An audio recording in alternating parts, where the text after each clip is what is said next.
Muy buenas tardes. En el nombre de la Sociedad Peruana de Orquídeas, les doy la más cordial bienvenida a esta tercera charla que ofrecemos a nuestro público. El título de esta charla es La situación fitosanitaria de las orquídeas en el Perú y está a cargo del ingeniero Carlos Rubén Torres Limache. Él es ingeniero agrónomo de la Universidad Nacional Agraria de La Molina en la especialidad de fitopatología.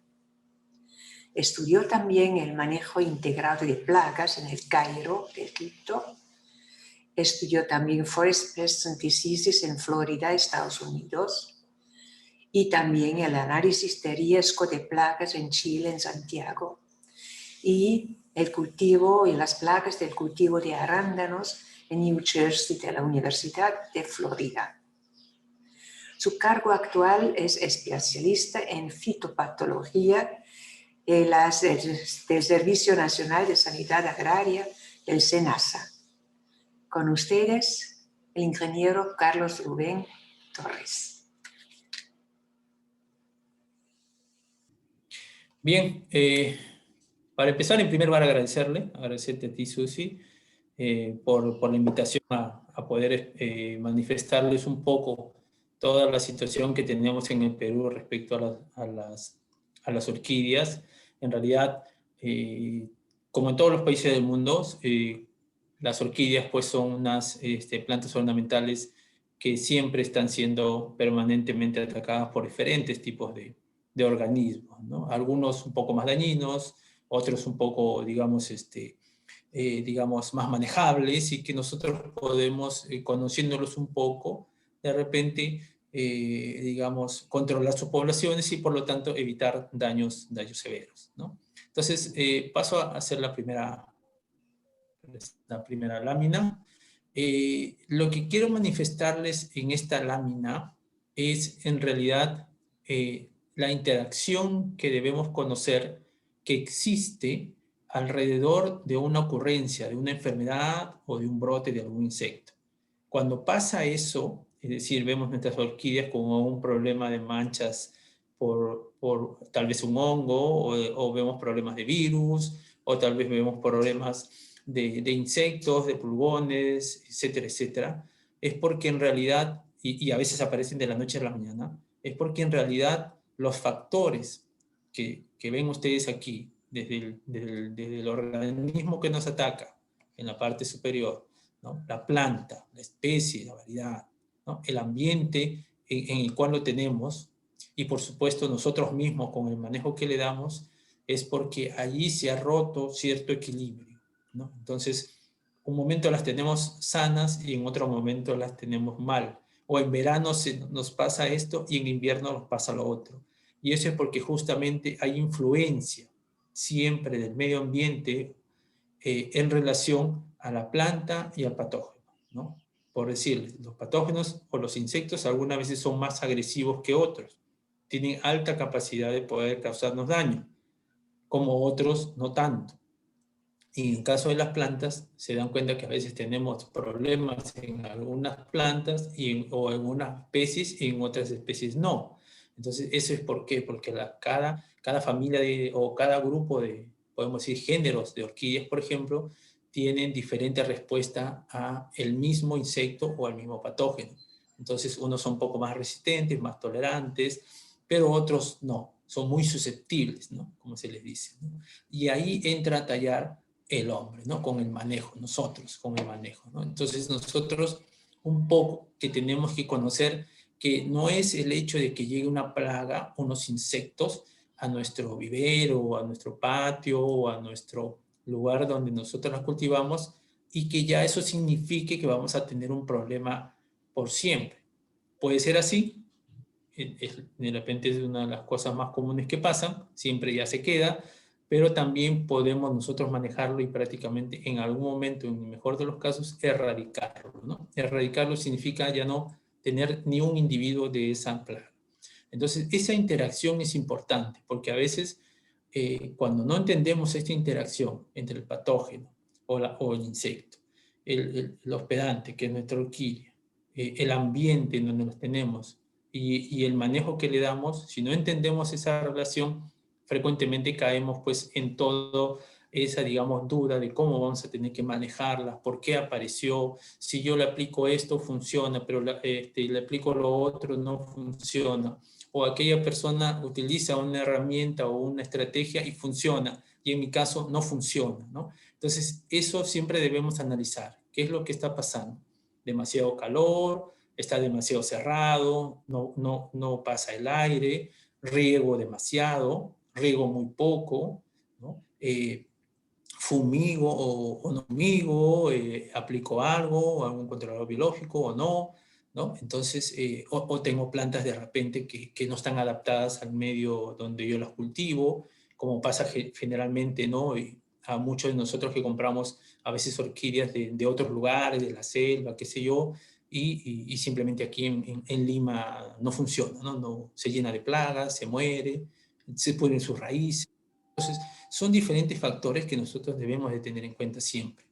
Entonces, para poder sacar una conclusión finalmente y decir, bueno, ya, entonces, ¿qué estoy haciendo bien? O en todo caso, ¿qué estoy haciendo mal? ¿No? Para poder tomar una decisión final y decir, bien, entonces tengo que hacer estas cosas, estas tal o cual estrategias para lograr mantener mis orquídeas de la mejor manera, ¿no?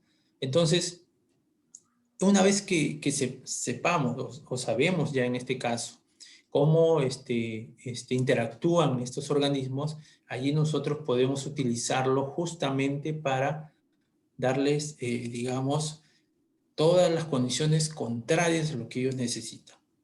Y eso tiene que ver mucho con el ambiente, por ejemplo, ¿no? Cuando regamos mucho, por ejemplo, se nos pudren las raíces. ¿Y por qué? Porque les estamos dando todo el agua que necesitan los hongos para que se pudran las raíces, ¿no? Y encima, si estamos en verano o como en esta época que todavía hace calor, más agua, simplemente pues exagerando el agua, por supuesto, ¿no? Porque el riego siempre hay que hacerlo, pero exagerando el riego, por ejemplo, comenzamos a tener pudriciones. Entonces, esos factores hay que conocerlos para el manejo sobre todo. Entonces, tenemos qué grupos, ¿no? ¿Cuáles son? Un poco para saber qué hay en el mundo de las orquídeas en relación a plagas. Hay de todo un poco, pero algunos grupos de estas plagas nos causan mayores problemas y por eso yo lo he agrupado de esta manera, ¿no? Los patógenos son muy comunes en orquídeas, ¿no? Las orquídeas no son ajenas a varios tipos de hongos y virus, sobre todo, que les causan varios problemas. Hay bacterias también, pero se presentan en muy pocos casos, sobre todo en Lima o en el Perú. Hemos tenido muy pocos casos muy escasos de presencia de bacterias, generalmente más ligadas al mal manejo, ¿no? Al exceso de humedad, etcétera, o daños por algún tipo mecánico, y entran las bacterias y nos ocasionan pérdidas. Pero lo más común es tener hongos y virus, ¿no? A pesar de que nosotros las manejamos muy bien, generalmente siempre lo tenemos presente. En el grupo de los insectos tal vez está el grupo más dañino, digamos, ¿no? El grupo que, sobre todo porque lo podemos ver y porque nos damos cuenta que nos están atacando, ¿no? En cambio, el grupo de en las enfermedades o los patógenos, pues no son visibles, ¿no? Lo vemos cuando nuestra planta ya comienza a marchitarse, a amarillarse, y finalmente no sabemos de qué murió o qué es lo que tiene, ¿no? En el caso de los insectos es mucho más viable poder tener un diagnóstico visual, como se dice, ¿no? Podemos ver una cochinilla, como ven acá, unas querezas, como en la segunda foto, los pulgones, en la tercera foto hacia la derecha, y las moscas blancas al lado derecho, ¿no? Un poco que se confunden con las querezas, bueno, pero los adultos son mosquitas blancas que vuelan, ¿no? Alrededor de las plantas. Y el otro grupo importante son los ácaros. Los ácaros son mucho más pequeños que los insectos. Por supuesto, todos sabemos que no son insectos. Los ácaros son arácnidos, es decir, tienen 8 patitas, y en cambio los insectos tienen 6, ¿no? Son grupos totalmente diferentes. Por eso es que el manejo es diferente, ¿no? Yo no puedo usar un insecticida y echarle al ácaro, no le va a hacer absolutamente nada, ¿no? Por supuesto que yo hablo a manera de ejemplo, porque yo soy de las personas que no recomiendo el uso de plaguicidas, ¿no? Hay muchas otras medidas que podemos realizar y digamos, para no necesitar el uso de los plaguicidas. Pero ojo, los plaguicidas son muy buenos, digamos, productos que nos pueden ayudar bastante. Hay que saberlo usarlos en el momento adecuado y digamos, en forma controlada, ¿no? Bien. Si hubiera alguna consulta o alguna duda, de repente me la pueden hacer. Si no, al final creo que va a haber una ronda de preguntas, ¿sí? Bien, vamos a ver un primer grupo importantísimo digamos, de organismos que nos causan daño a nuestras plagas, perdón, a nuestras orquídeas, ¿no? Que son los hongos, ¿ya? Los hongos son, como ustedes saben, organismos microscópicos que no lo vamos a poder ver, de hecho. A veces podemos ver parte de sus estructuras creciendo, ¿no? Pero hay que, como una especie de micelio, o de, ¿cómo le podemos llamar? Un moho, ¿no? Un moho, como lo vemos de repente en algunas frutas que se tienen en la casa, es lo más común ver, ¿no? Ese moho en realidad sí es el hongo, ¿no? Es microscópico, pero está en tanta cantidad allí que lo logramos ver, ¿no? Entonces, pero generalmente no, ¿no? Generalmente lo que vemos es el síntoma, ¿no? ¿Y qué cosa es el síntoma? El síntoma es pues ya la expresión de la enfermedad, ¿no? O sea, esa planta se enfermó, o sea, el patógeno lo infectó y finalmente le causó un daño a las células o a su sistema vascular o a cualquier parte digamos, de la hoja, por ejemplo, de las flores, etcétera, y esa infección se expresa en los síntomas, ¿no? Entonces, estas plantas están enfermas. Hay toda una gama de sintomatologías, ¿no? Digamos, de daños en nuestras plantas. A veces es difícil de saberlo. La idea ahora es mostrarle algunas láminas, no es la idea digamos, de saber y reconocer y decir, bueno, esta es una mancha por hongo, esta es una mancha por bacteria, esta es una mancha por virus. Eso es muy complejo, ¿no? Yo les muestro algunos ejemplos más clásicos, pero la idea siempre es apoyarse, por ejemplo, con un laboratorio, ¿no? Frecuentemente. Ya lo vamos a hablar un poco en el tema de manejo. Bueno, lo más común que siempre tenemos y siempre nos malogra o se manchan nuestras hojas de orquídeas, incluyendo las flores, bueno, son las antragnosis. Es el nombre común que se le da, ¿no? Una antragnosis, que generalmente es característico, digamos, como la fotografía que ustedes ven a la derecha, ¿no? Es un hundimiento del tejido, ¿no? Generalmente no está al ras del tejido como siempre lo hemos visto, sino el tejido se hunde, se Tiene el necrosa, es decir... hundimiento del tejido que esto le da a las orquídeas, pero tú no tienes este problema. No, no. Uh-huh. Perdón, pensé que era una pregunta. Bien. Por favor, un ratito. Todas las consultas, Sí. por favor, por chat, y al final los vamos a responder, ¿ya? Y mantengan los micros apagados. Gracias. Gracias, Susi. Bien, entonces, este hongo pues es muy común. Está, bueno, el nombre es Colletotrichum. No pretendo enseñarles muchos nombres porque son demasiado complejos, ¿no? Y simplemente para poder indicarles que es uno de los más comunes que siempre nos atacan a diferentes especies y no es específica para uno, generalmente nos ataca a todos, ¿no? Que necesita condiciones de temperatura alta, humedad alta para causar el daño, ¿no? Aquí seguimos viendo antragnosis, ven estas manchas muy comunes, ¿no? Generalmente todos los que tenemos orquídeas, yo también tengo mis orquídeas ahí como hobby, no muchas, pero algunas que otras, y generalmente pues estos vienen, digamos, a través del aire, ¿no? Las esporas que se producen, por ejemplo, aquí en la mancha, se producen unas esporas que son digamos, semillas de los hongos y simplemente vuelan y llegan pues hacia nuevos viveros o hacia otras zonas donde se cultivan y infectan pues la planta, ¿no? Entonces se ven las características manchas allí. Como ven, este es inframiperio, ¿no? Y ahí está un acercamiento de las manchas. Son características, como ustedes ven, es como que si la herida se hubiera hundido, ¿no? No queda al ras la herida, sino es una especie de hundimiento, ¿no? Típico en Colletotrichum, o llamado también antragnosis. Aquí también lo ven, ¿no? Típico manchado, fuerte manchado debido a las condiciones de alta humedad y, bueno, presencia del hongo, por supuesto, y temperaturas altas, sobre todo en Lima, por ejemplo, en el caso del verano, ¿no? Hay en Anguloa, en Epidendrum, bueno, generalmente nada se escapa a Coleotrichum, ¿no? Se ve bastante agresivo, se ve bastante feo, pero es manejable, ¿no? Esto se puede manejar previendo, digamos, que tener un poco de ventilación, por ejemplo, en esta época, en verano, bueno, ya pasamos el verano, pero todavía hace mucho calor, ¿no?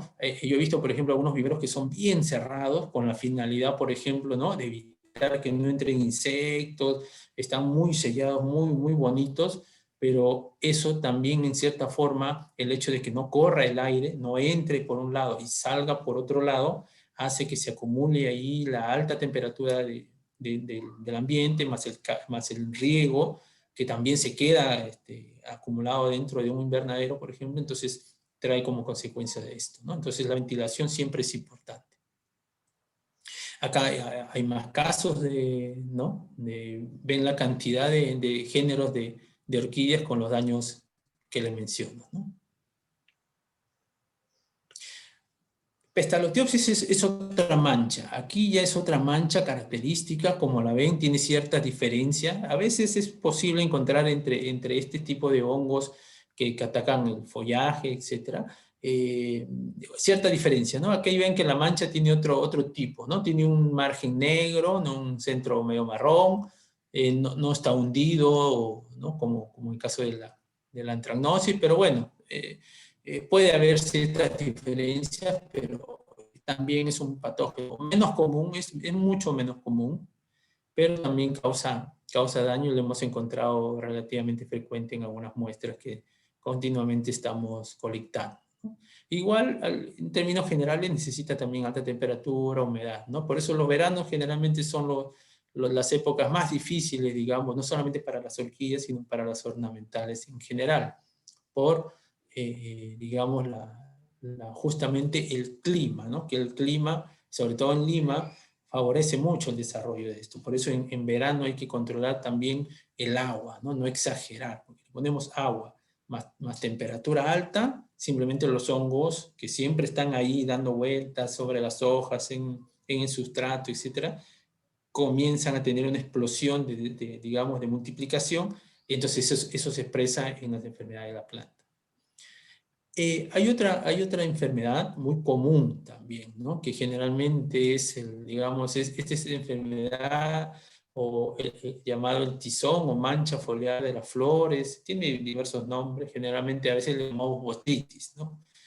En términos generales, este es ¿cómo se puede decir? El enemigo público número uno de los que cultivan flores, ¿no? No solamente orquídeas, los que cultivan gladiolos, flores de corte. Botrytis es el terror de esto, ¿no? Los que cultivan también frutales, ¿no?, en las frutas, también afecta a frutas. Entonces, este hongo también es característico no solamente de atacar a flores, porque generalmente asociamos a botrytis, al manchado de las flores, como un problema exclusivamente en flores, cuando no es así. También puede manchar y causar daño en hojas, como lo ven aquí a la izquierda, en tallos, en la parte de los pseudobulbos, etc. Entonces, que a veces generalmente lo pasa desapercibido, pero igual los puede afectar si las condiciones son digamos, buenas para poder atacar. Aquí ven una flor de Cattleya muy, muy bonita, pero con ya un manchado, ¿no?, inicial todavía, porque ahí, si no se maneja, esto puede empeorar, ¿no? El tema es que aquí hay que ver las condiciones, ¿no? De repente ahí en ese invernadero, en ese lugar hay demasiado calor y demasiada humedad, ¿no? Entonces se necesita más ventilación. Se pueden hacer aplicaciones químicas también.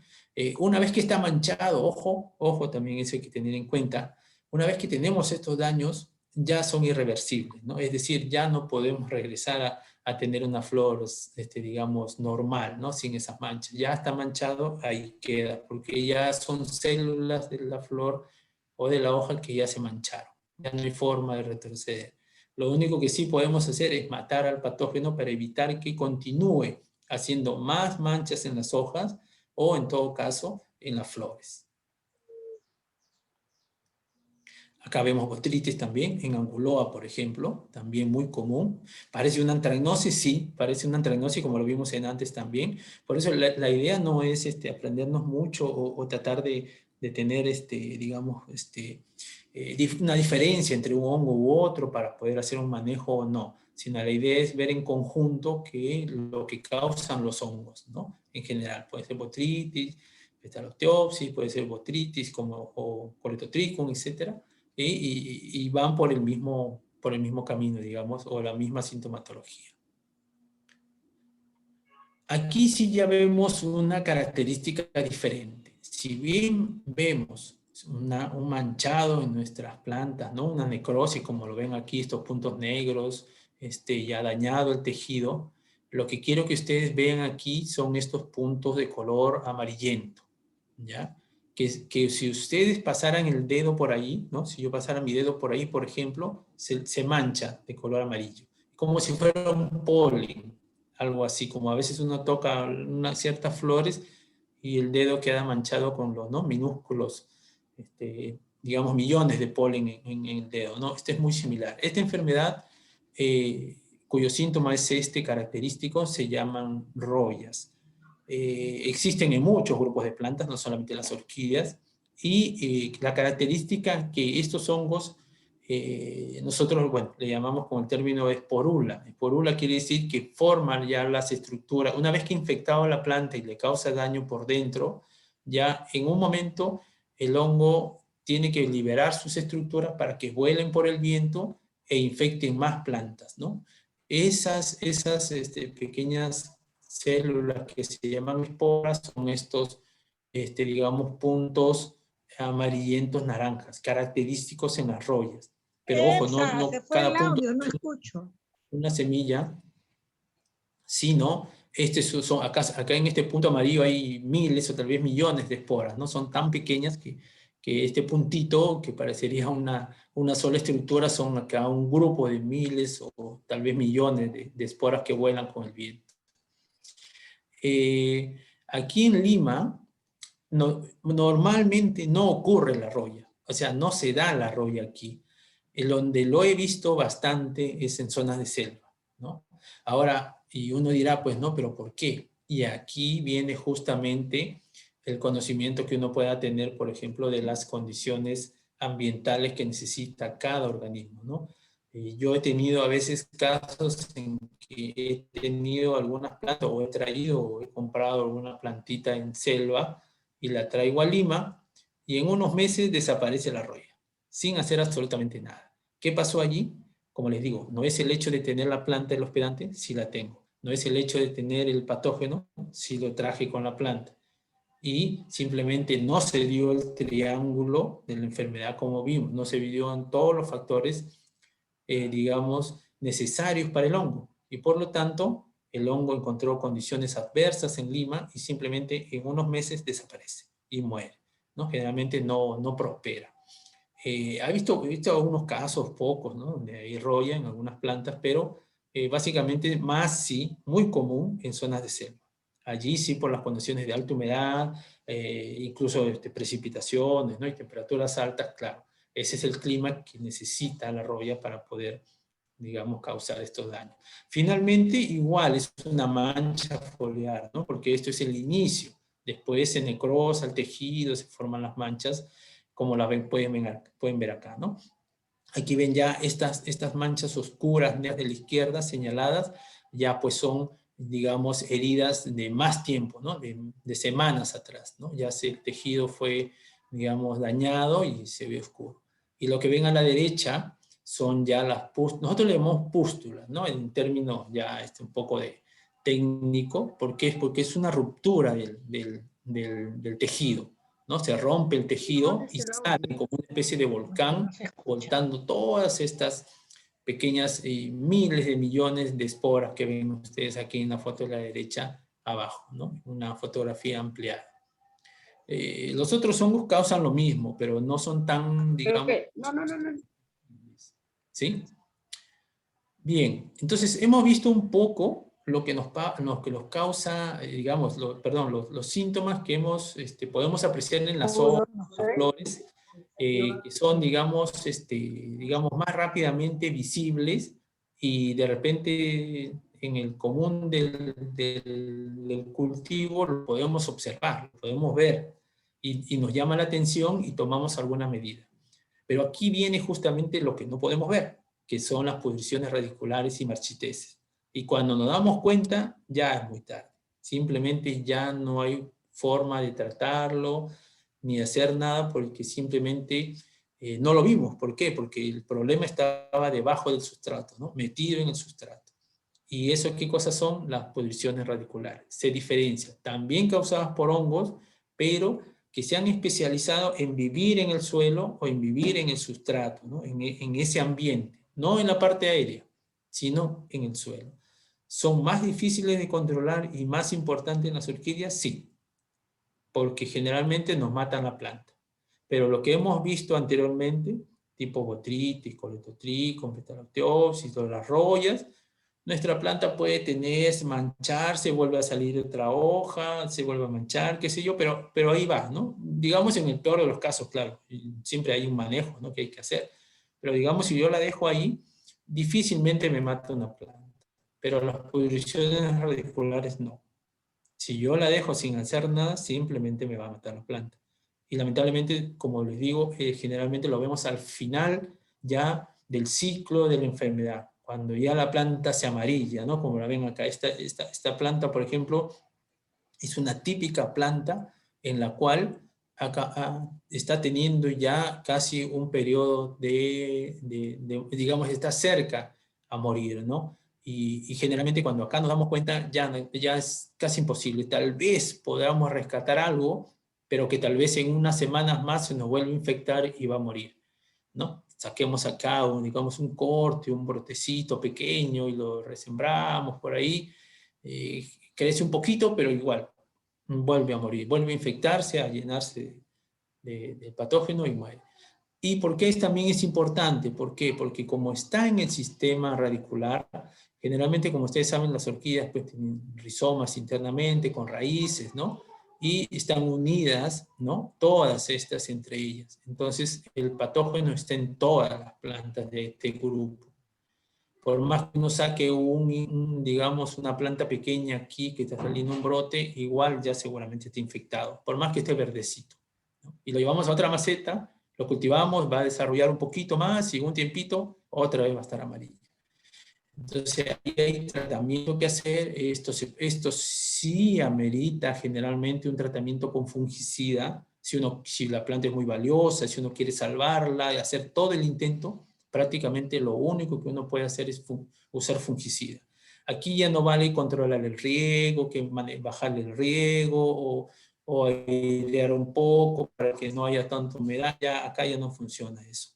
¿Por qué? Porque ya a este nivel es ya demasiado grave. Por supuesto que si nosotros hacemos medidas, y esa es la idea, desde antes de tener estos problemas, sí vamos a lograr un control que no sea con plaguicida, ¿no? Por ejemplo, ya previamente tenemos que saber que el sustrato, por más limpio que lo pongamos, en algún momento ya va a contener seguramente algunas esporas que han llegado volando, o cuando traje otra planta, o porque, digamos, la planta del costado que la compré en algún lugar ya venía infectada y simplemente con el agua de riego pueden volar las gotitas y caer sobre la otra planta, o a nivel del riego del agua que queda sobre la mesa cuando no tiene una malla, por ejemplo, ¿no? Se mojan las dos macetas con la misma agua, entonces ya hay contagio de las esporas de un lado a otro. ¿Cómo se contagia normalmente esto? A través, pues, de la compra generalmente o la adquisición de plantas que ya tienen el problema, ¿no? O de un sustrato ya usado, o de un sustrato que no sea nuevo, o no haya sido en todo caso, digamos, tratado. Ahora, ¿se puede tratar el sustrato de esta planta, por ejemplo? Lo recomendable es ya no usarlo, porque ya está contaminado. ¿Lo podemos, digamos, esterilizar? Sí. Pero para ello necesitaríamos todo un equipo relativamente, digamos, técnico y algo costoso para poder esterilizarlo. ¿Que hay medios en la casa o en algunos lugares donde se puede hacer? Sí. Se puede hervir, se puede poner a fuego, se puede poner en microondas, etc. Pero normalmente vamos a bajar la gran cantidad de hongos de ese sustrato, pero siempre va a quedar. siempre va a quedar. Necesitamos ya una especie de estufas especiales donde lo pongamos, por ejemplo, a unos 60 o 80 grados por más o menos una hora, ¿no? Digamos así, o tal vez más tiempo. Entonces ya eso necesita un equipo especial porque eso no lo podemos hacer, por ejemplo, con un microondas, ¿no? O con un equipo convencional que podamos tener en la casa. Entonces ya es muy difícil, ¿no? Y como le digo, las plantas generalmente ya es casi imposible poder rescatarlas, salvo que usemos fungicida, ¿no? Entonces, en el tema de control biológico, y ya hablando de patógenos de suelo, yo siempre le recomiendo el uso de tricoderma. Tricoderma es un hongo, es el hongo más conocido a nivel mundial, no solamente para orquídeas, sino a nivel digamos, de cualquier tipo de planta. ¿Por qué? Porque es un hongo que desarrolla bien en el suelo. A diferencia de la aplicación que uno pueda tener en la parte aérea, en el suelo se establece muy bien, porque ahí tiene humedad, ahí tiene materia orgánica con el que también puede vivir. ¿Y qué hace este hongo? ¿Qué hace tricoderma? Es un hongo que se come a otros hongos, ¿no? Es decir, esto es un hongo que daña, se alimenta de otros hongos que, por ejemplo, causen daño a nuestras raíces, ¿no? Se puede alimentar de Fusarium, de Pythium, qué sé yo, de Phytophthora, qué sé yo, ¿no? Entonces, muchos, por ejemplo, echan tricoderma al sustrato, ¿no? Con un poco de agua para que el hongo comience a crecer dentro del sustrato y se puede tener guardado ahí como una especie digamos, de medio de cultivo, ¿no? Para que este tricoderma comience a colonizar todo el tejido y luego cuando lo necesitamos lo podemos usar. O si no, comprarlo de frente, ¿no? Prepararlo y agregarlo con el riego o en forma directa a las macetas, ¿no? Es un hongo controlador de patógenos de suelo.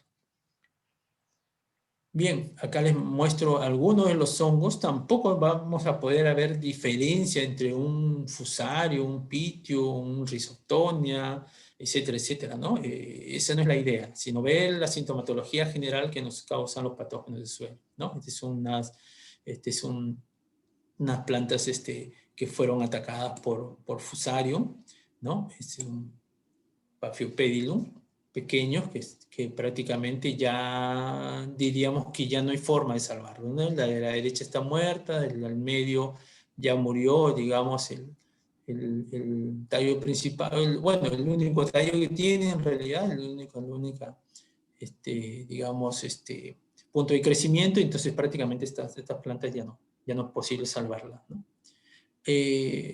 Phytophthora es un hongo que también, como les menciono, puede dañar raíces,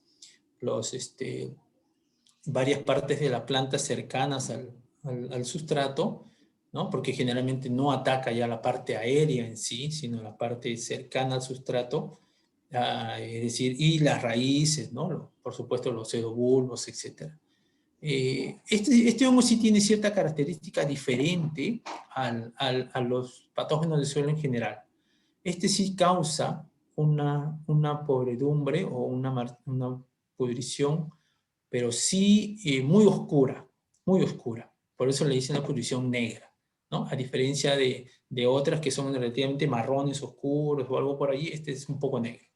Es poco lo que hemos encontrado. Hay también muchos casos, pero no tantos como otros tipos de patógenos. Pero igual es importantísimo, ¿no? Phytophthora, todo el género Phytophthora en caso de hongos es un problema para toda la agricultura y todas las especies de ornamentales que cultivamos. Muchos de las plantas que se nos mueren en nuestros jardines, en nuestros viveros, es causado por Phytophthora. Y las orquídeas también, lamentablemente, tienen este problema. Aquí hay más ejemplos, por ejemplo, Rhizoctonia, ¿no? Igual la idea es ver la sintomatología general, no aprendernos mucho los nombres. Y aquí las raíces, como ven, y se nota claramente, ¿no? Porque a pesar de que esté con tierra y uno diga, bueno, está marrón, está oscuro porque está pegado con el sustrato, pero acá vemos, ¿no? Miren, por ejemplo, aquí la raíz que debería ser, digamos, la raíz completa, acá se salió ya el cilindro, deja solamente, digamos, la parte central de la raíz, ya toda la parte que, digamos, completa de la raíz se ha degradado, ¿no? Ya ha sido consumida por el hongo. Acá ven también una especie de hilo porque ya estaban totalmente podridas, ¿no? Entonces, bueno, acá uno ve la planta verde y dice, puedo echarle fungicida, ¿no? Si la planta es muy valiosa, podemos hacer el intento.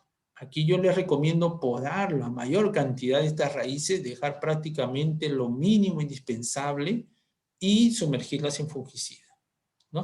Sumergirlas en un fungicida puede ser, bueno, como les digo, es difícil recomendar fungicidas, hay una gran gama. No quiero dar nombres en realidad, ustedes pueden ir al comercio y conseguirlo, pero digamos que esa es la única salida y tal vez se recupere, pero lo más probable es que no lo logren, ¿no? Claro, estos son casos extremos, ojo, no quiere decir que ya tengamos pudriciones en la raíz y se nos va a morir todas, ¿no? No, eso no es así, ¿no? Y podemos encontrar en el momento que hacemos el cambio, por ejemplo, de macetas, ¿no? A nuestras plantas, vamos a encontrar raíces que, por ejemplo, están un poquito dañadas por aquí, por allá, las podamos, las cortamos. Importante desinfestar siempre nuestras tijeras, nuestras navajas. ¿Y con qué? Con hipoclorito. Yo una solución de hipoclorito, en 1 litro de agua, por ejemplo, le agrego simplemente, no sé, una cuchara de hipoclorito, de la que usamos en la casa, y ya está preparada la solución. Y simplemente la podemos asperjar si tenemos un aspersor de esos comunes, o si no, preparamos la solución y en un balde y metemos todas nuestras herramientas, ¿no? Y luego las oreamos y ya están listas para poder utilizarlas en otras plantas. Bien, entonces pasamos ahora a unos organismos que sí son el dolor de cabeza, digamos, porque como han visto, yo hablo de manejo en el caso de hongos, ¿no? Porque se pueden manejar. Hay formas de nosotros poder, digamos, utilizar ciertas estrategias, ciertos mecanismos para poder curar las plantas y lo logramos.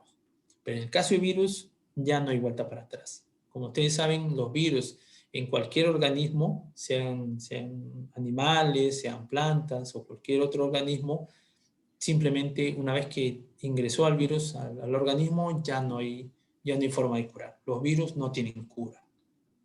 Podemos paliar la enfermedad agregándole algún nutriente, fertilización foliar, algún fitohormona, tantos productos que hay nuevos por ahora. Sí, pero la planta va a seguir enferma, siempre, hasta que lamentablemente muera, ¿no? Y esa es una característica de los virus en general. Los virus nunca matan a sus organismos hospedantes, ¿no? O hospederos, ¿sí? Aquí quiero hacerles mención de un pequeño trabajo que yo hice hace algún tiempo, que refleja mucho lo que ocurre en muchas partes del mundo, ¿sí? ¿En relación a qué? A la presencia de virus en las plantas que cultivamos normalmente nosotros, o en un vivero, o en forma comercial, o en las casas, que generalmente son híbridos, es decir, vienen de un laboratorio, ¿no? A diferencia de lo que encontramos nosotros en la parte de arriba, que he puesto de titulado especies nativas, ¿no? Es decir, las que lamentablemente, ¿no? Las colectan ciertas personas del monte, como le llamamos, del bosque, ¿no? Las sacan, las ponen en maceta y las venden, ¿no? Y las comercializan, ¿no? Entonces, ¿qué hicimos nosotros? O qué hice yo en todo caso, ¿no? Colecté varias tipos de muestras, ¿no? Hojas, partes de plantas o plantas enteras de Anguloa, Cattleya, Mandevalia, etcétera, etcétera, que no eran híbridos, es decir, no han sido trabajados en laboratorio, su genética es pura, digamos, extraída como les digo, de la selva, ¿no? Sacado de un árbol, qué sé yo, y frente a un muestreo que hicimos en híbrido, es decir, ya Cattleya, Cymbidium, Dendrobium, Phalaenopsis, Phragmipedium, pero todos provenientes de laboratorio, es decir, ya de cruces, ¿no? Que alguien los ha trabajado en laboratorio o que alguien compró, digamos, a una empresa del exterior, como viene mucho, por ejemplo, de Holanda, ¿no? De esos países donde vienen ya, pues, plantas digamos, de diferentes tipos o diferentes géneros ya trabajados, ¿no? Eso no lo sacan, por supuesto, del monte, ¿no? Esos provienen de cultivo in vitro, de laboratorio, etcétera, ¿no? Y ustedes vean, ustedes vean la diferencia aquí, ¿no? En los resultados, ¿no?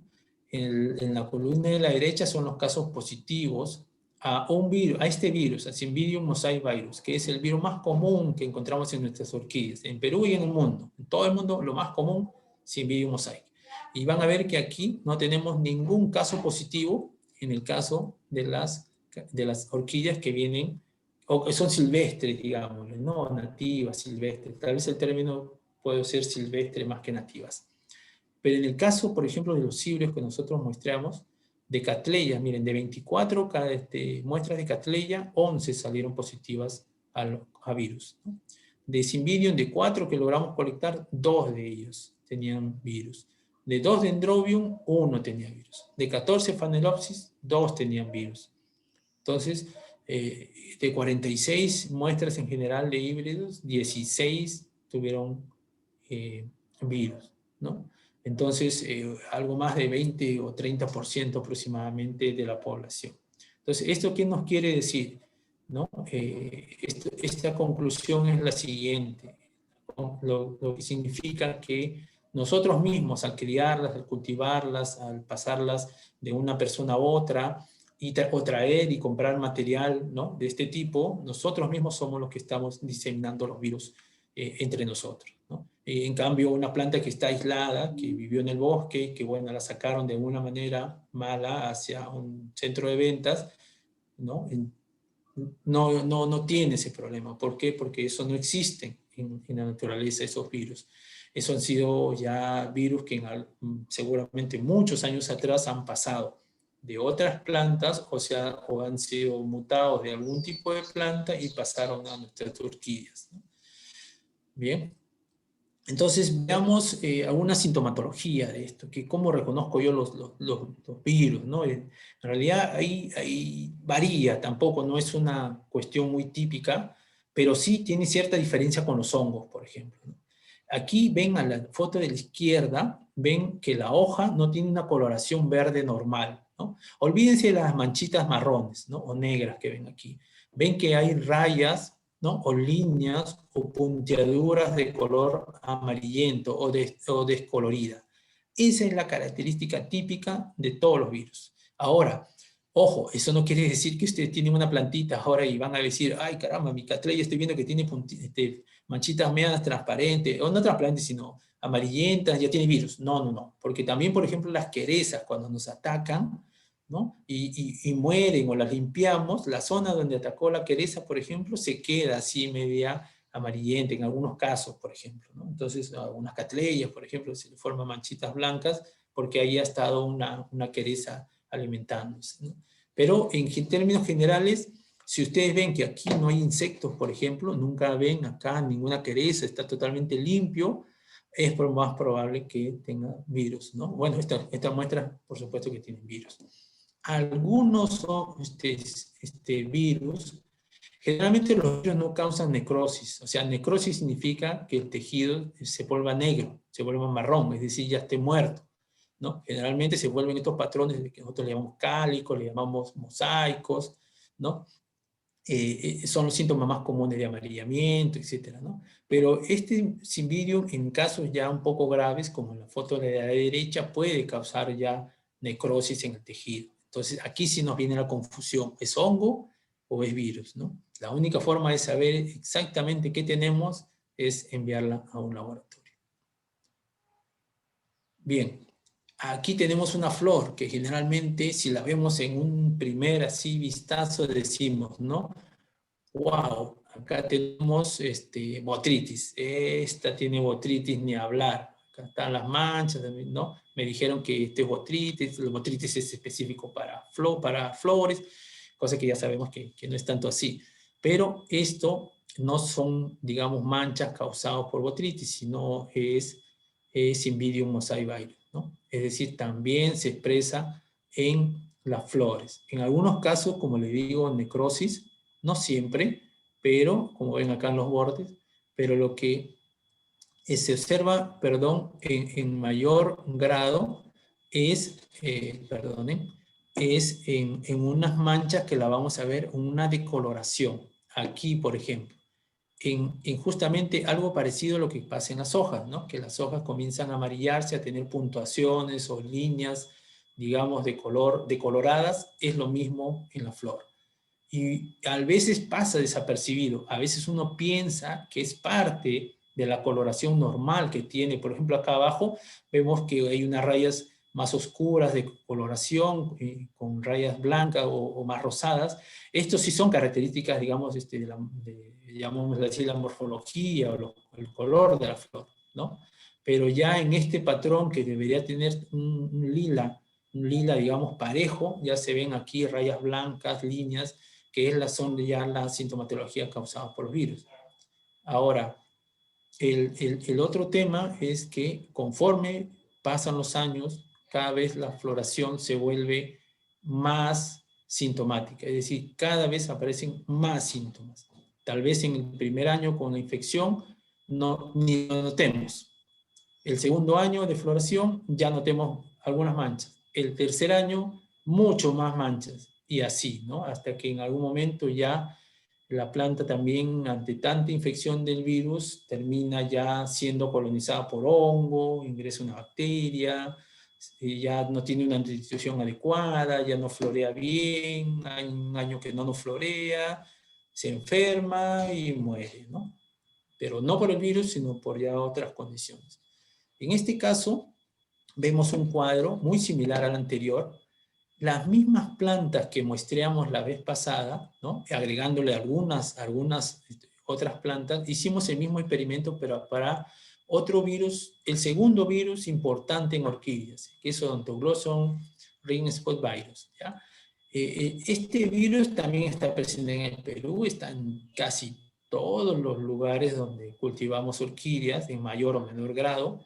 Igual, el experimento resultó casi igual, ¿no? En las que logramos colectar de zonas, digamos, o plantas silvestres, prácticamente encontramos una nada más, que posiblemente incluso, pienso que esa se infectó ya cuando estuvo en el vivero o algo así, ¿no? Y no provino de la propia naturaleza. En cambio, ya cuando hicimos el muestreo con híbridos, vieron que ya hay presencia de virus en estas plantas colectadas de viveros, de coleccionistas, de diferentes, de jardines, etc., ¿no? Y como ven, sí, eso sí, menos presencia que Cymbidium mosaivirus. Como ven, Cymbidium mosaivirus es mucho más frecuente de encontrarlo que Odontoglossum ring spot, en términos generales, en nuestro país. Bien, estas son las características de Odontoglossum ring spot virus. Como ven acá, al lado izquierdo, muy similar a lo que hemos visto con Cymbidium, esta flor, el que digamos, claro, no conoce mucho de orquídeas, diría, ¡ay, qué bonita!, ¿no? Qué patrón tiene hermoso de rayas lilas, fucsias con rosadas, ¿no? Pero en general esto es causado por el daño o la sintomatología causada por el Odontoglossum ring spot virus, ¿no? Acá al lado derecho vemos también ya ciertas deformaciones de la planta y vamos a ver un poco más de sintomatología. De acá, este patrón que ustedes ven acá en esta hoja de Cattleya es básicamente el síntoma típico de donde incluso sale el nombre de Odontoglossum ring spot virus, ¿no? Porque si ustedes se dan cuenta, ring spot significa, pues bueno, anillo, ¿no? Anillo, ¿no? Mancha de anillo, ¿no? Y acá ven justamente todos los anillitos que causan la enfermedad, ¿no? De color lila, digamos. ¿Ven? Esto no se va a encontrar frecuentemente, por supuesto, ¿no? A veces esto va a ir desarrollando poco a poco, año a año, y ese es el problema con los virus, que no nos damos cuenta. La planta sigue floreciendo, sigue botando brotes, sigue botando hojas nuevas, ¿no? Pero ya con los años recién nos vamos a dando cuenta cuando aparecen cada vez más y más manchas, ¿no? Aquí hay más daños, mucho más afectadas, ya mucho más dañadas, digamos, ¿no? Aquí también hay flores, como ven, aquí los famosos, digamos, decoloraciones, ¿no? En Cattleya, miren acá las necrosis, en la foto de la derecha, miren qué flor tan hermosa, pero aparentemente, bueno, uno diría, yo la primera que la vi tampoco me imaginaba que podía tener virus, pero ya haciéndole dándole una mirada mucho más detallada, vemos que tienen ya las manchas características, las decoloraciones causadas por Odontoglossum ringspor. Bien, entonces ahora vamos a ver, una vez que vimos los patógenos más importantes, los insectos, en forma muy rápida. Los insectos, bueno, hay diferentes tipos. Hemos visto que tenemos los insectos pequeños, son los que generalmente nos causan más daño. Generalmente las orquídeas no tienen daño de muchas larvas, digamos que no nos hacen daño, ¿no? Insectos de ese tipo. Generalmente son los insectos pequeños que nosotros llamamos picadores, chupadores, es decir, están pegaditos ahí a las hojas, chupando la savia, ¿no? Y nos causan varios problemas. Las querezas es una de ellas, ¿no?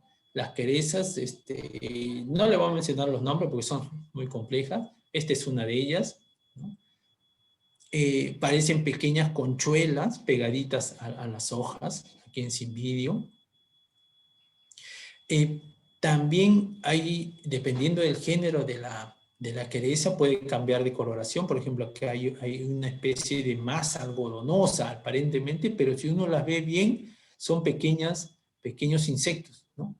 Que están aglomerados ahí con una especie de pulverulencia blanca que ellos producen para cubrirse, como para darse una protección frente a los depredadores que tienen. Este es Diaspis. Aquí vemos a Diaspis, ¿no? Bueno, si alguien quiere conocer un poquito más de morfología, las redonditas son las hembras, y aquí esta especie de bastoncitos blancos son los machos. Bueno, aquí ven una colonia de machos al lado derecho, ¿no? Que son como bastoncitos. En este caso, ojo, en el caso de Diaspis, porque esto varía.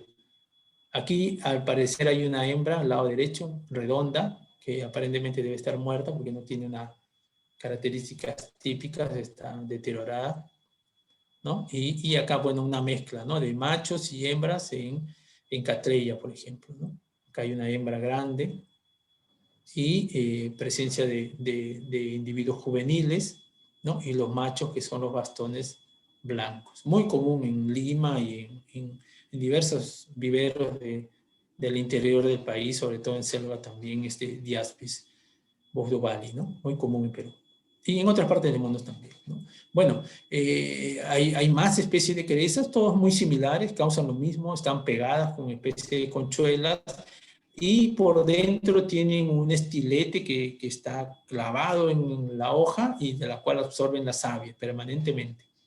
Y un poquito para ver el hecho de que ustedes digan, ¿no? Y muchos nos preguntamos, bueno, si estos están pegados ahí toda la vida, ¿y cómo aparecen mis otras plantas? ¿No? ¿Cómo pasa a la otra hoja? ¿Cómo planta ya apareció en la otra y en la otra?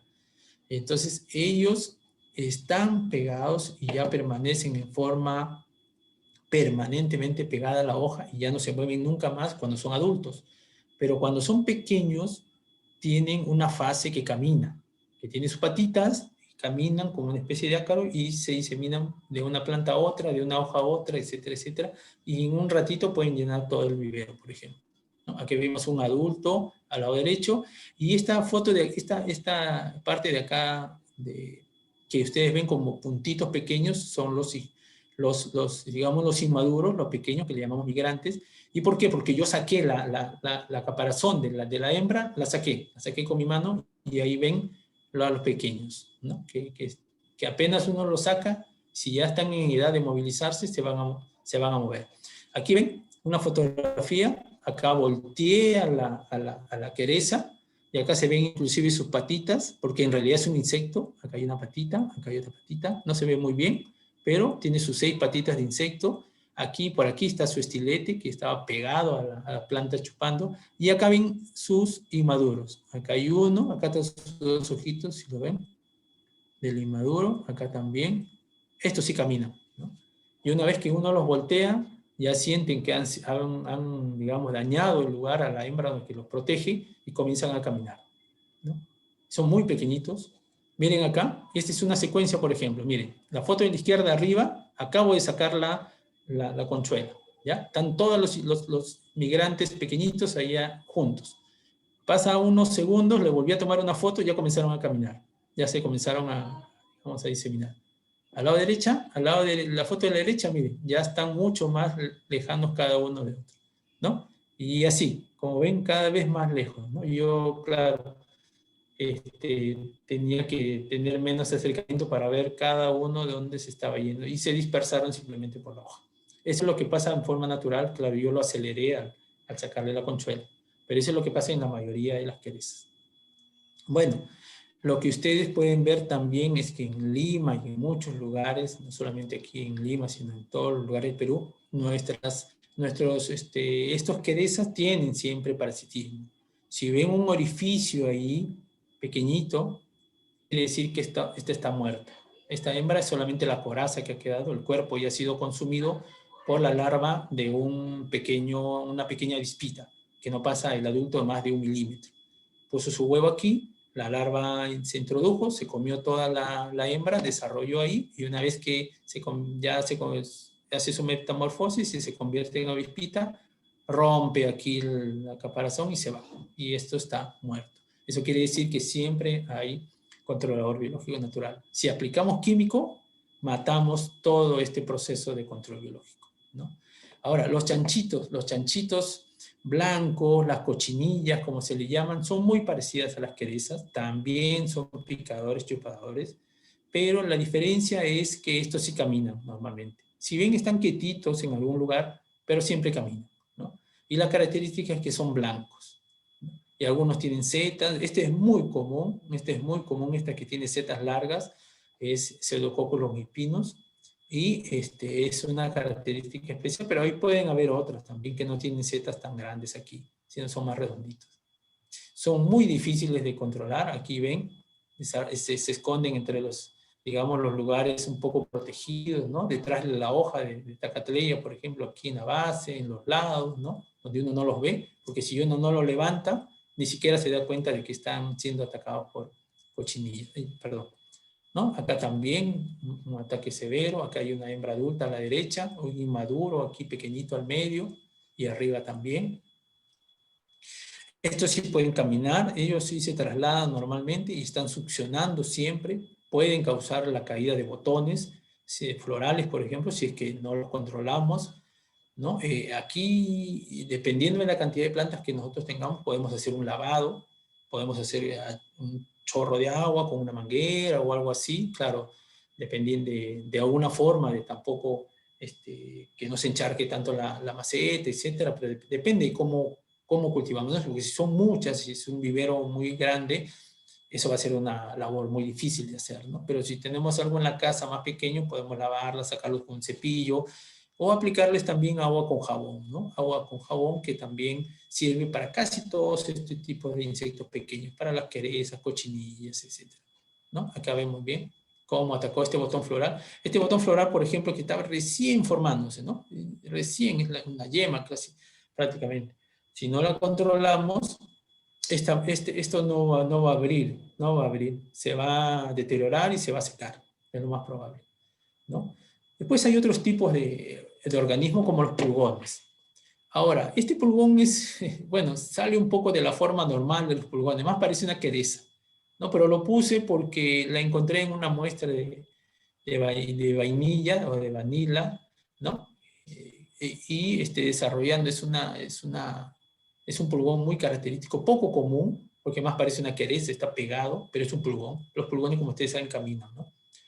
Pero igual, pica la planta, absorbe la savia y nos causa un montón de problemas, pues, porque lo amarilla, se puede caer la hoja, ¿no? Aquí ven, el estadio inmaduro sí puede caminar, pero ya cuando están grandes se quedan bien pegados, ¿no? Con un borde blanco, ¿no? Pero no es común esto, ¿no? Lo pongo porque, digamos, fue muy curioso encontrarlo, solamente atacaba a niñas en este caso, no a las demás que, felizmente, a las demás plantas que tenemos como orquídeas. Bien, en el caso de pulgones ya casi vemos los clásicos pulgones, ¿no? Esto lo podemos encontrar siempre, nos aparecen brotes de esta plaga en nuestro vivero o en nuestras plantas. La eliminación es igual, ¿no? Lo podemos eliminar con un chorro de agua o aplicándole agua con jabón o aceite agrícola, ya si queremos ser un poco más, digamos, que tenga algo más digamos, de efecto, ¿no? Porque ya el aceite agrícola ya es un producto elaborado específicamente para esto. Pero yo a veces, por ejemplo, hago un lavado simplemente y veo al día siguiente, a los 2 días, si sigue habiendo y generalmente ya no encuentro. Si quedan 1 o 2, el día siguiente los vuelvo a lavar y ya desaparece. Pero claro, en grandes proporciones no se puede hacer eso, ¿no? Cuando uno tiene ya un vivero de cierto nivel comercial, ya hay que usar tipo algún detergente agrícola o un aceite agrícola, o algunos pues prefieren el uso de químicos ya. Bien, esto es lo típico. Bueno, los adultos generalmente son hembras. Generalmente los pulgones se caracterizan porque muchas veces casi no hay machos. La hembra es partenogenética, es decir, no necesita el macho para producir sus crías.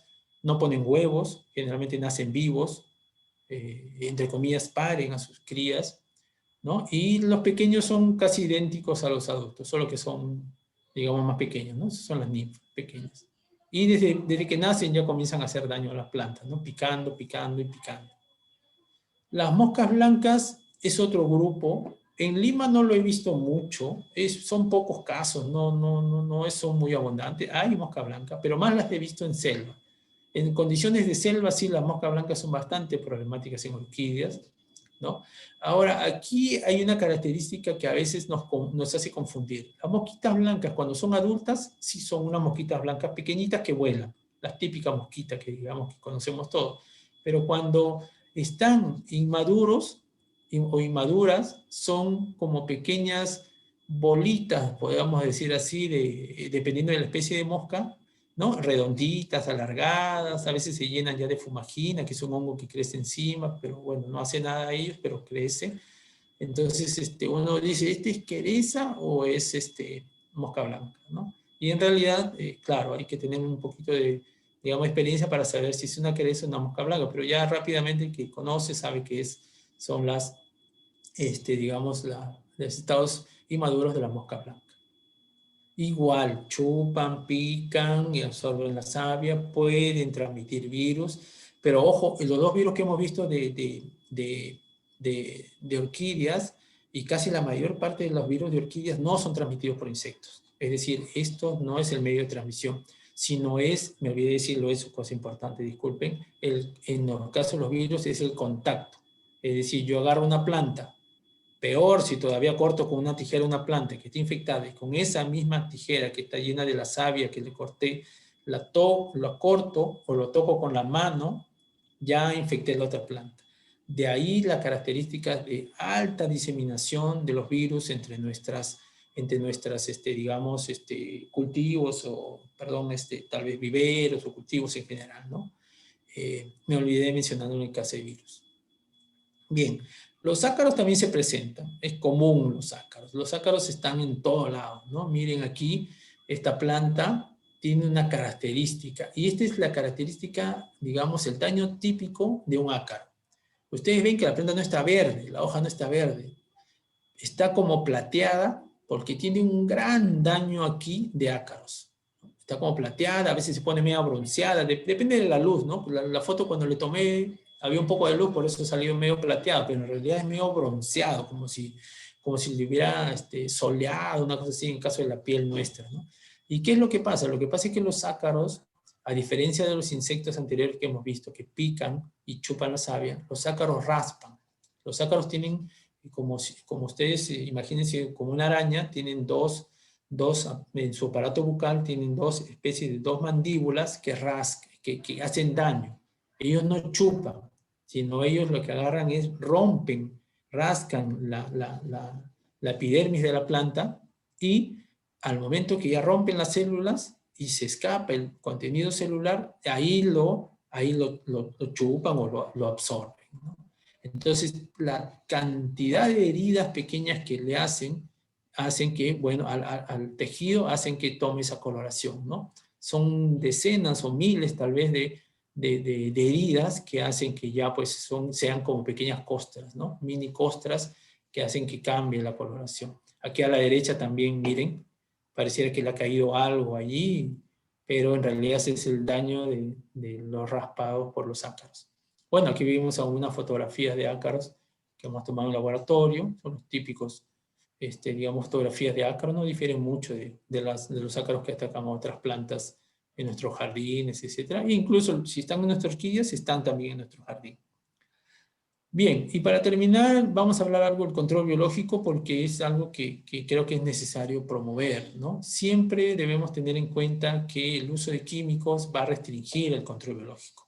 A pesar de que nosotros pensemos que los controladores biológicos no los vemos, no están, lo más seguro es que si tenemos pulgones, hay una población ya afectada por controladores biológicos. Si vemos chanchitos blancos o cochinillas o querezas, va a haber avispitas que seguramente ya están controlando. No es totalmente eficiente, o sea, no nos va a liberar de eso, siempre va a haber mucho insecto que nos hace daño, pero la idea es respetarlos y digamos, no aplicando, ¿no? Y aplicando medidas más bien de prevención, ¿no? Acá las famosas crisopas que a veces las ven volando ustedes, que pues tienen un vuelo medio suave, medio torpe, ¿no? Pero son grandes controladores de querezas, pulgones, no solamente los adultos, sino sus estados inmaduros. Aquí ven las posturas que hacen las crisopas, ¿no? Con un pedicelo y el huevito en la punta de esto. Y esto lo hacen, ¿por qué? Porque como sus larvas que van a nacer aquí son tan voraces, si la dejaran ellos abajo, sobre la hoja, simplemente la primera que sale se come a todas las demás. Entonces la hembra, bueno, la naturaleza es sabia, crea un pedicelo para que cuando salga, eclosione esta larvita llena de hambre, simplemente no le quede otra que bajar hasta acá, y ya luego camina y se va, pues, porque no encuentra alimento al costado, ¿no? Bueno, y después hay diferentes tipos de insectos que nos ayudan, inclusive estas avispas que uno ve a veces volando y uno dice, nos va a picar, nos va a picar. Normalmente las avispas son predatoras siempre. Encuentran una larva de una plaga y se la llevan, ¿no? Y aquí vemos, bueno, este es Ceraucris, este es un parecido a la crisopa, es una crisopa en realidad. Aquí están sus huevos. Hay larvitas de mosca también, esta es larva de poco difícil de observarla, difícil de saber que es un controlador, ¿no? Es la larva de una mosquita que se está comiendo todas acá las moscas blancas, las querezas, ¿no? Hay que tener un poquito de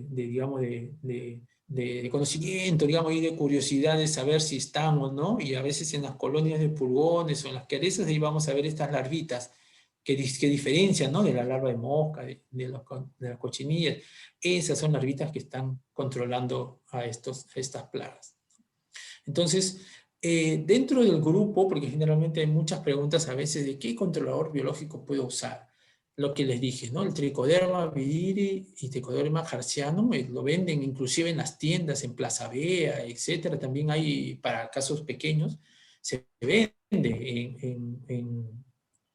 para el uso casero, pero bueno, también lo podemos encontrar en las tiendas de servicios, ¿no? Para plantas. Y lo que les recomiendo también es el uso de Bacillus subtilis. Bacillus subtilis es una bacteria, pero que no controla otros, otros hongos, sino en realidad controla todo lo que que puede estar a su alrededor, preferiblemente en el suelo, en las hojas, ¿no? Es muy común, es también, bueno, común tampoco, pero sí es fácil de encontrarlo en las tiendas de agroquímicos, ¿no? Y el Bacillus thuringiensis es también una bacteria, pero es otra especie, para el control de lepidópteros, de polilla. Solamente, ojo, larvas de esas que vemos caminando y a veces también nos hacen daño. Yo no las he puesto porque son muy ocasionales. A veces, por ejemplo, se observan, pero no es mucho, ¿no? Entonces, pero si lo tienen, pueden aplicar eso, ¿no? Generalmente es más fácil es sacarlos con la mano y eliminarlas, ¿no? Pero bueno, dependiendo del tipo de producción que tengamos. Bueno, eso ha sido todo. Muy agradecido por su atención y bueno, quedo a disposición de ustedes para sus consultas y preguntas. Gracias.